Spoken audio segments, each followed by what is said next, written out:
Está creciendo el escándalo por los espías macristas en distintas reparticiones, en distintas áreas, en distintos lugares del quehacer político de estos últimos 4 años. Digo que está creciendo el escándalo porque en determinados círculos muy informados, que por supuesto integran los oyentes de Pasaron Cosas, se empieza a conocer. Acá ustedes lo están escuchando en el relato muy detallado y pormenorizado que viene haciendo Noé hace semanas de esta situación.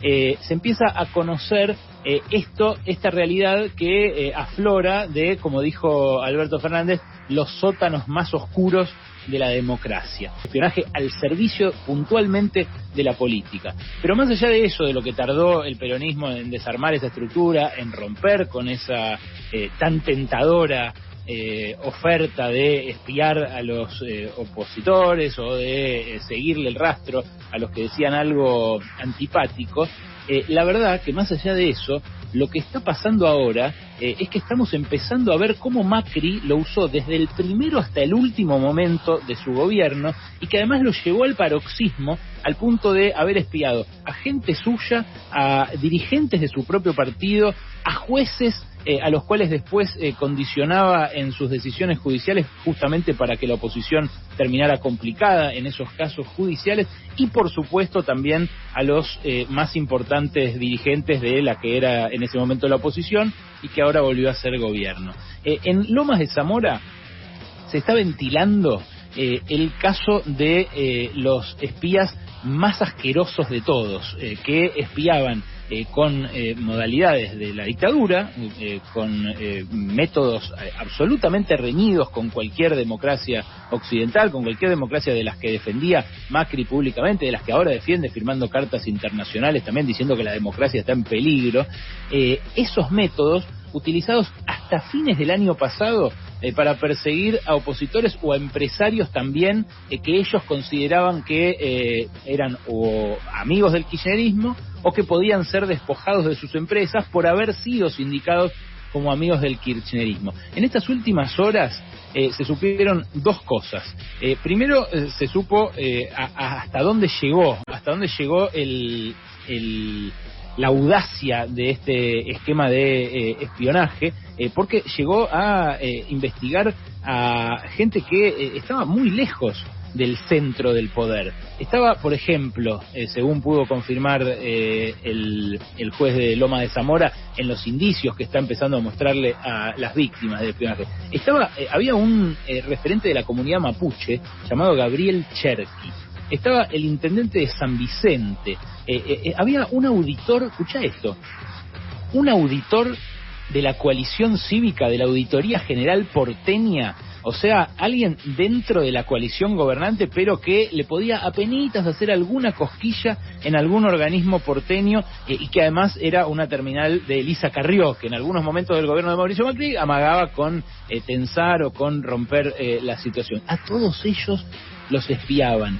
Y lo peor que está emergiendo en estas horas últimamente es el sistema de cableado también que había en las cárceles donde había presos o funcionarios del kirchnerismo o empresarios como Gerardo Ferreira, como Fabián de Sousa, los empresarios que creía justamente el gobierno de Mauricio Macri que respondían a la oposición de ese momento.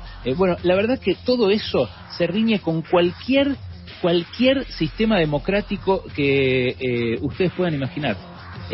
Lo que hacían estos espías, había un equipo rotativo de 22 espías que tenían en un pizarrón semáforos amarillo, verde y rojo catalogados a los presos que había ahí. Y los presos que estaban en rojo eran los presos que o estaban más vinculados al kirchnerismo porque habían sido sus funcionarios, o porque eran empresarios como Gerardo Ferreira o como Fabián de Sousa, que tenían un montón de guita y un montón de cosas que les podían sacar, o que empresarios amigos suyos podían.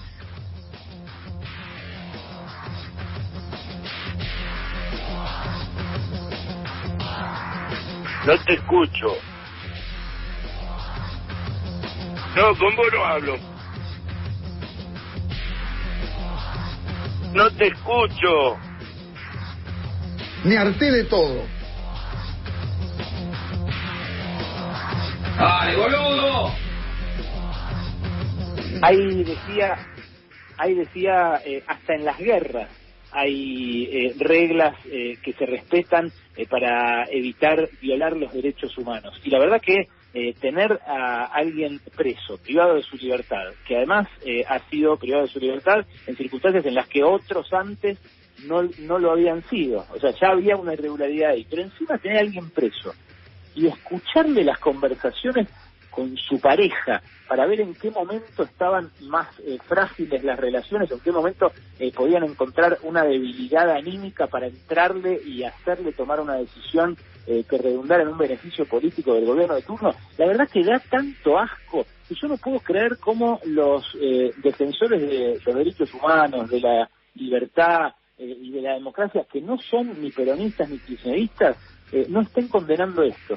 Francamente, no puedo entender cómo no está esto siendo comentado por periodistas, por dirigentes, incluso que de vuelta no sean los más cercanos al kirchnerismo, a Cristina Kirchner, a los que estuvieron presos durante el gobierno de Macri.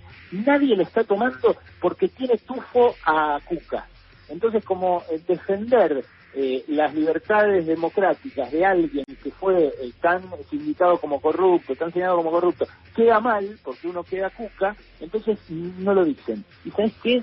Es horroroso lo que están ventilando estos 3 juicios donde se ve lo que hacía la AFI, infiltrando movimientos críticos u opositores, infiltrando partidos de la oposición, o directamente haciendo seguir a propios dirigentes o a extraños y cableando encima las cárceles para ver qué conversaciones tenían ahí los internos. Bueno, francamente es algo inadmisible en democracia. Me parece que el rol aquí de los medios más leídos o más poderosos o con mayores audiencias está siendo encubrir algo que va a avergonzar en el largo plazo a la democracia argentina. Es una lástima que estén tomando esa decisión por banderas partidarias, y es una lástima que a veces uno también termine condicionado por eso, y por eso no quería dejar de decirlo, porque ustedes nos conocen a nosotros, saben los lugares donde trabajamos, saben lo que pensamos, saben la gente a la que criticamos, saben lo que investigamos y saben también